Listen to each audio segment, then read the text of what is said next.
Hello everyone, welcome back again. तो standard 8 mathematics में हमने स्टार्ट किया था चैप्टर नंबर 12 अंडरस्टैंडिंग क्वाड्रिलेटरल। इसमें हमने इसके पहले की वीडियो में एक्सरसाइज 12.3 क्वेश्चन 1 2 को और क्वेश्चन 1 और 2 को हमने सॉल्व किया था। तो अगर आपने वो वीडियो मिस किया तो उसकी लिंक आपको इस वीडियो के डिस्क्रिप्शन में मिल जाएगी। तो हम अभी एक्सरसाइज 12.3 जो है कोडो की बुक से इसी को हम अभी कंटिन्यू कर रहे थे। देखते हैं question number 3। ABCD is a rhombus whose diagonals intersect at O। तो एक ABCD एक रोम्बस है, एक क्वाड्रिलेटरल। यहाँ पे मैं ड्रॉ करता हूँ रोम्बस, ठीक है, इस तरह से। अब इस रोम्बस में उसके जो डायगोनल्स है वो पॉइंट O पे इंटरसेक्ट करते हैं। इसको नाम दे देते हैं A, B, C और D। ये हो गया एक AC डायगोनल और दूसरा हो गया BD डायगोनल। ये दोनों डायगोनल पॉइंट O पे इंटरसेक्ट करते हैं। आगे क्या कहा है, if A B equal to 10 centimetre, तो रोम्बस की जो साइड है ये 10 सेंटीमीटर दी है। And B D equal to 16 centimetre, एक डायगोनल है ये बी डी, ये है 16 सेंटीमीटर, ठीक है। Find the length of the diagonal A C. तो ए सी की हमें लेंथ यहाँ पे फाइंड करनी है। तो आपको पता है कि यहाँ पे लिख लेता हूँ 16 सेंटीमीटर। आपको पता है कि diagonals of rhombus bisect each other, है ना। यानी बीडी डायगोनल ने एसी की दो इक्वल पार्ट किए हैं और एसी डायगोनल ने बीडी के दो इक्वल पार्ट किए हैं। अब बीडी अगर 16 है तो यहाँ से डीओ और ओ बी ये हो गया 8 सेंटीमीटर, ये हो गया 8 और ये भी हो जाएगा 8 सेंटीमीटर। रोम्बस के जो डायगोनल्स है वो एक दूसरे के परपेंडिकुलर बाइसेक्टर होते हैं, यानी जहाँ पे इंटरसेक्ट करते हैं वहाँ पे 90 डिग्री का एंगल बनाते हैं। ये हो गया 90 डिग्री का एंगल, यहाँ पे लिख लेता मैं ओ। अब आप यहाँ पे गौर से देखो, ये जो ट्रायंगल बना है ए ओ बी, ये कौन सा ट्रायंगल है? ये है right angle triangle. Right angle triangle में angle A O B 90 degree है, तो ये भी हो गया हाइपोटेन्यूज और ये ओ भी हो गया बेस और ए ओ हो गई उसकी हाइट। तो यहाँ पे अगर हम पाइथागोरस थ्योरम लगाएंगे तो हमें ए ओ मिल जाएगा। अगर ए ओ मिल गया तो हमें मिल जाएगा फिर ए सी। तो सबसे पहले हमें यहाँ पे लिखना पड़ेगा quadrilateral in rhombus A B C D. क्या दिया है हमें? A B equal to 10 centimetre और बी डी इक्वल टू दिया है 16 सेंटीमीटर, ठीक है। हमें पता है कि रोम्बस के डायगोनल्स एक दूसरे के परपेंडिकुलर बाइसेक्टर होते हैं। आपको क्या है here, diagonals of a rhombus, diagonals of a rhombus are perpendicular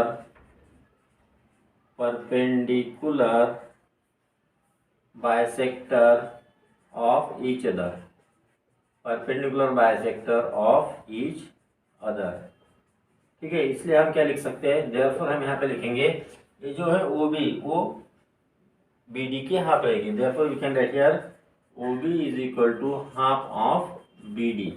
value put up करो यहाँ पे 1/2 इंटू बी डी है 16 centimetre, so that is equal to आ गया 8 सेंटीमीटर। ये एंगल जो है ये वो भी ये राइट एंगल है ना। So we'll write here in triangle A O B, angle A O B equal to है 90 डिग्री, क्योंकि ये परपेंडिकुलर बाइसेक्टर होते हैं diagonals. Therefore we can write here therefore by Pythagoras theorem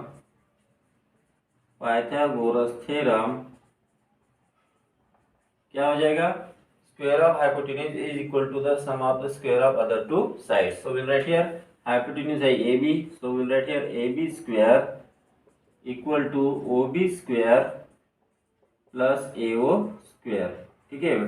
अब ए बी है हमारे पास 10 centimetre, so we'll write here therefore 10 square equal to O B दी है 8 सेंटीमीटर, तो 8 square plus A O square, ठीक है। यहाँ पे लिखूंगा देयरफॉर 10 स्क्वायर हो गया 100 इज इक्वल टू 8 का स्क्वायर हो गया 64 plus A O square, okay.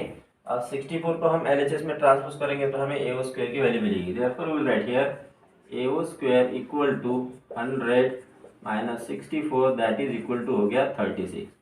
अब हमें ए ओ की वैल्यू फाइंड करनी है, ठीक है। तो हम क्या करते हैं कि दोनों साइड का स्क्वायर रूट लेंगे। तो we will get here AO is equal to square root of 36, that is equal to हो गया 6 सेंटीमीटर। अब हमने फाइंड की है AO।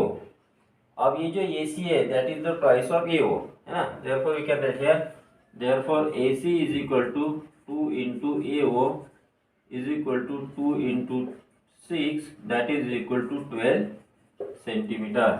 तो इस तरह से आप जो डायगोनल AC है उसके लेंथ फाइंड कर सकते हो। Got it. Next we will see question number 4। If the diagonals of a rhombus are 12 cm and 16 cm, find the length of each side। तो अभी हमें रोम्बस के दो डायगोनल्स की लेंथ दी है, हमें फाइंड करनी है साइड की लेंथ। तो हम क्या करते हैं, पहले यहाँ पे एक डायगोनल ड्रॉ कर लेते हैं, सॉरी एक रोम्बस ड्रॉ कर लेते हैं। तो इस तरह से मैंने यहाँ पे एक रोम्बस ड्रॉ किया, इसको मैं नाम दे देता हूँ ABCD। ठीक है, तो ABC और यहाँ पे D।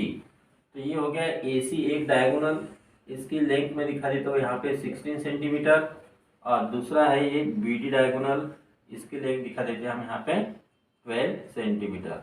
अब ये दोनों डायगोनल जो है वो यहाँ पे इंटरसेक्ट कर रहे हैं पॉइंट O पे, तो इसकी जानकारी हमें लिखनी पड़ेगी। So we will write here, जो भी हम अगर डायग्राम नहीं दिए गए क्वेश्चन से हम डायग्राम बनाते हैं तो उस डायग्राम की हमें इंफॉर्मेशन यहाँ लिखनी होती है। So we will write here in rhombus ABCD diagonal AC and BD intersect each other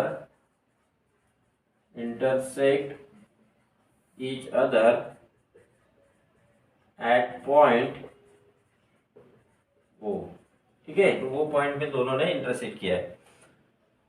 अब आपको पता है कि जो डायगोनल्स है वो एक दूसरे के परपेंडिकुलर बाइसेक्टर होते हैं। तो पहले हम डायगोनल के बारे में लिख लेंगे कि AC कितना है, AC इक्वल टू दिया है 16 सेंटीमीटर, और जो BD है वो दिया है 12 centimetre. So we'll write here now diagonals of a rhombus are perpendicular bisector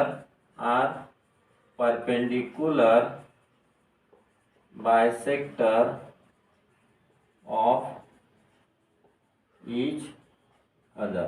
ठीक है, तो यहाँ पे जो एंगल बनेगा वो रहेगा 90 डिग्री का। अब परपेंडिकुलर है और बाइसेक्टर है ना। BD ने AC के दो इक्वल पार्ट बनाए और AC ने BD के दो इक्वल पार्ट बनाए। तो यहाँ पे अगर आप एक ट्रायंगल कंसीडर करेंगे, मान लिया कि ये हमने ट्रायंगल कंसीडर कर लिया है AOB, तो इस ट्रायंगल में ये जो एंगल है AOB ये 90 डिग्री हो गया। तो हमारे पास अगर OB है और ये वो है तो हम AB को फाइंड कर सकते हैं, जो AB है side of rhombus. So we will write here now therefore क्या लिखेंगे हम, OB, ये जो OB है ये क्या रहेंगी, ये BD की हाफ रहेंगी। Therefore OB equal to half of BD, that is equal to 1/2। BD कितनी है 12, दैट इज इक्वल टू हो गया 6 सेंटीमीटर। अब इसी तरह से ये जो AO है ये AC की हाफ रहेगी। So we will write here therefore AO is equal to half of AC, that is equal to 1/2 into AC है 16 centimetre, that is equal to हो गया 8 सेंटीमीटर। ठीक है, अब यहाँ पे देखो, इसको मैं थोड़ा हटा देता हूँ यहाँ से। ये हो गई अभी 6 सेंटीमीटर और ये हो गई अभी 8 सेंटीमीटर। ठीक है, अब इस ट्रायंगल में हमें फाइंड करनी है AB और ये एंगल है 90 degree. So let here now in triangle AOB, इस ट्रायंगल में कौन सा एंगल 90 डिग्री है, so angle AOB equal to 90 degree. Therefore we will write here by Pythagoras theorem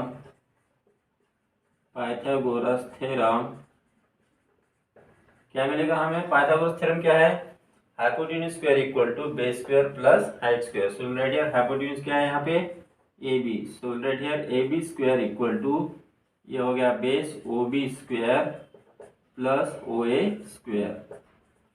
अब AB तो हमारे पास है नहीं, तो OB की वैल्यू है कितनी है 6, तो write here 6 square plus 8 square, that is equal to हो गया 36 प्लस 64 इक्वल टू हो गया 100। अब हमें तो वैल्यू फाइंड करनी है ए बी की, तो दोनों साइड का हम लेंगे square root. Therefore we will write here A B is equal to square root of 100। Square root of 100 है 10, यूनिट आएगा सेंटीमीटर। इसका मतलब क्या हुआ कि रोम्बस की एक साइड 10 है, तो मतलब हर एक साइड 10 सेंटीमीटर लेंगे। So we can write last answer, therefore the length of each side of rhombus is 10 centimetre. तो इस तरह से हमें इस क्वेश्चन को सॉल्व करना है। Got it? That is question number 5। ABCD is a rhombus in which the altitude from D to side AB bisects AB। सबसे पहले हम क्या करेंगे, यहाँ पे एक रोम्बस ड्रॉ करता हूँ। अब रोम्बस इस तरह से निकालना पड़ेगा कि जो वर्टेक्स डी है उसकी जो अपोजिट साइड रहेंगी ए बी, उस पर वो परपेंडिकुलर दिखना चाहिए, यानी एल्टीट्यूड दिखनी चाहिए। तो इस तरह से ड्रॉ करता हूँ।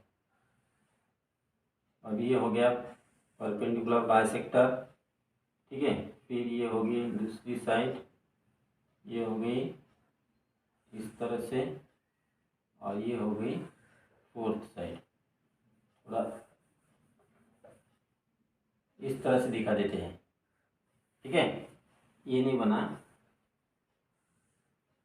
अब बन गया। मान लो कि ये एक रोम्बस है। अब यहाँ पे क्या किया है, ये हो गया बाइसेक्टर, ठीक है। इसको नाम दे देते हैं हम, इसको लिया डी, तो ये हो गया ए बी सी और डी। तो यहाँ पे देखो वर्टेक्स डी से ए बी पर जो परपेंडिकुलर ड्रॉ किया है, ये होगी एल्टीट्यूड, इसको नाम दे देते हैं ई। और इसने इस ए बी के दो इक्वल पार्ट बना दिए, ठीक है। अब यहाँ पे हमें लिखना पड़ेगा in rhombus A B C D. इसमें क्या है, ये जो है D is perpendicular to A B and A E equal to E B, ये हमें लिखना पड़ेगा। So write here D E is perpendicular to A B and A E equal to B E. यानी ये जो एल्टीट्यूड है इसने क्या किया है, ए बी के दो इक्वल पार्ट बनाए हैं, और जो डी ई है ये ए बी के ऊपर यहाँ परपेंडिकुलर, यानी यहाँ पे 90 डिग्री का एंगल बनता है। अब आप देखो कि ये अगर 90 डिग्री है तो ये जो ट्राइंगल हो गया ए डी ई, ये हो गया राइट एंगल ट्राइंगल, ठीक है। और हमें पता है कि रोम्बस के हर एक साइड सेम होते हैं, यानी A B equal to A D है, इक्वल टू डी सी है, इक्वल टू बी सी है। तो ये जो ए ई है ये अब ए बी की हाफ हो गई ना। We can write here now A E equal to half of, sorry, A E equal to half of A B is equal to, अब हम ए बी की जगह लिख सकते हैं ए डी, क्योंकि A B and A D both are same. So write here half of A D. अब इसका रीजन लिखेंगे, क्या लिखेंगे, A B equal to A D, ठीक है। अब आप देखो इस ट्रायंगल में ये जो ए ई है वो ए डी की हाफ है, और ये जो ट्रायंगल है वो राइट एंगल ट्रायंगल है। तो राइट एंगल ट्रायंगल में एक साइड हाइपोटेन्यूज की हाफ हो गई। तो ऐसा कब होता है, जब ट्रायंगल 30 60 90 डिग्री का हो। 30 डिग्री 60 डिग्री और 90 डिग्री के ट्रायंगल में 30 डिग्री के सामने की जो साइड है वो हाइपोटेन्यूज की हाफ होती है ना। मतलब अगर साइड हाफ है तो वो उस साइड का जो अपोजिट एंगल है वो रहेगा 30 डिग्री का, यानी ये एंगल रहेगा 30 डिग्री का। तो ये आपको 9th स्टैंडर्ड में, पता नहीं एग्जाम्पल ये इसमें कैसे आ गया। चलो देखते हैं इसको, तो कैसे करेंगे इसका अभी। अब यही तो हो गया ए डी की half. So write here in triangle A E D, angle A E D is equal to 90 degree है। और हमें इसमें ये भी पता चला है कि ए ई क्या है, A equal to half of A D है। Therefore we can say that angle ADE equal to 30 degree. Therefore, we can say that angle ADE will be equal to 30 degree. तो यहाँ पे क्या लिखेंगे, angle opposite to side whose length is half of hypotenuse या फिर हम इसमें ऐसा भी लिख सकते हैं 10 यूज। इसमें भी ये भी लिख सकते हैं हम converse of 30 degree, 60 degree, 90 degree theorem. ठीक है, तो अब ADE ये तो हो गया 30 डिग्री। अब इस ट्रायंगल में आप देखो कि ये 30 डिग्री है, ये 90 डिग्री है, तो एंगल ये कितना रहेगा? Obviously 60 degree. Therefore we can say that angle A equal to 60 degree. अब ये अगर 60 डिग्री हो गया तो इसका जो अपोजिट एंगल सी है वो भी 60 रहेगा ना। तो वी राइट हियर, फिर ये अगर मिला तो पहले बी को हम फाइंड कर लेते हैं, या फिर ए से सी को भी फाइंड कर सकते हैं। Therefore we can set angle A equal to angle C equal to 60 degree. इसका रीजन लिखेंगे opposite angles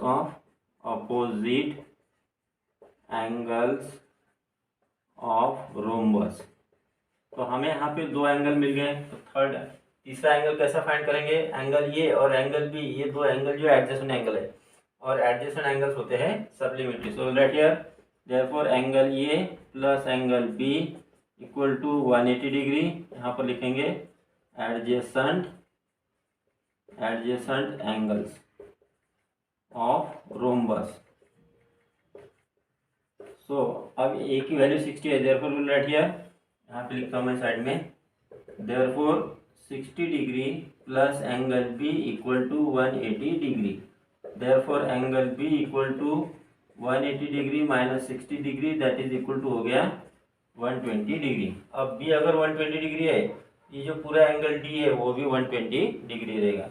therefore we can say that angle D equal to 120 degree. यहाँ पर लिखेंगे opposite angle of angle B. ठीक है, तो देखो यहाँ पे हमें ए की, बी की, सी की और डी की चारों एंगल्स की वैल्यू मिल गई। So write last answer, therefore angle A equal to angle C equal to 60 degree, angle B equal to angle D equal to 120 degree. इस तरह से मुझे एक्सप्लेनेशन इसका समझ में आया है। अगर आपको कुछ और तरीका पता है तो आप मुझे कमेंट बॉक्स में बता सकते हो। Got it?